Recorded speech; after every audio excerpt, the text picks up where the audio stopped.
আসসালামু আলাইকুম, সবাই কেমন আছেন? আজকে ঘুম থেকে উঠে দেখি মোবাইলে একটা এসএমএস আসছে, আজকে স্যালারি দিয়ে দিছে। তো এসএমএস দেখে আমি হতবাক হয়ে গেলাম, কারণ এমনিতে স্যালারি আমাদের দেয় 27-28 তারিখে। তো আজকে ফেব্রুয়ারি মাসে 24 তারিখে দিয়েছে, খুব ভালো লাগলো। সর্বপ্রথম ব্যাংকে আসলাম, তো আমার বন্ধু আছে, সে সর্বপ্রথম টাকা উঠাবে, তারপর আমি উঠাবো।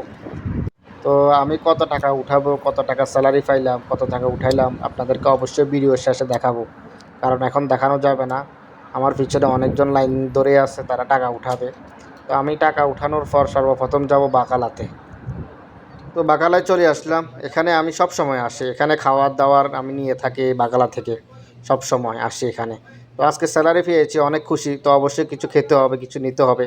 তো আমি বাসায় চাউল শেষ হয়ে গেছে, একটা চাউলের বস্তা নিব, তো 10 কেজি। তো দেখেন, এটা ইন্ডিয়ার চাউল, বাউল চাউল। এটা নিব আমি এখন। নেওয়ার পরে একটা মেরান্ডা নিলাম। তো একটু গরম পড়তেছে, একটা মেরান্ডা নিলাম। মেরান্ডাটা মেরে দিলাম আর কি, গরমিতে একটু ঠান্ডা।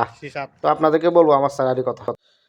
যাই হোক, চলে আসলাম বাসায়। কার্ড দেখেন, আর এখন কি স্যালারি উঠেছি, বেতন উঠেছি।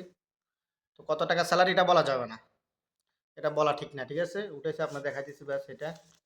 আর এটা আপনারা এবারে জানেন কত টাকা স্যালারি বলা যাবে না।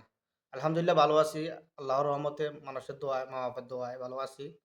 কিছুটা সমস্যা আছে, এর বাকিটা আল্লাহর হাতে। রিজিকের মালিক আল্লাহ। আল্লাহ কারিম। আসসালামু আলাইকুম রহমতুল্লাহ।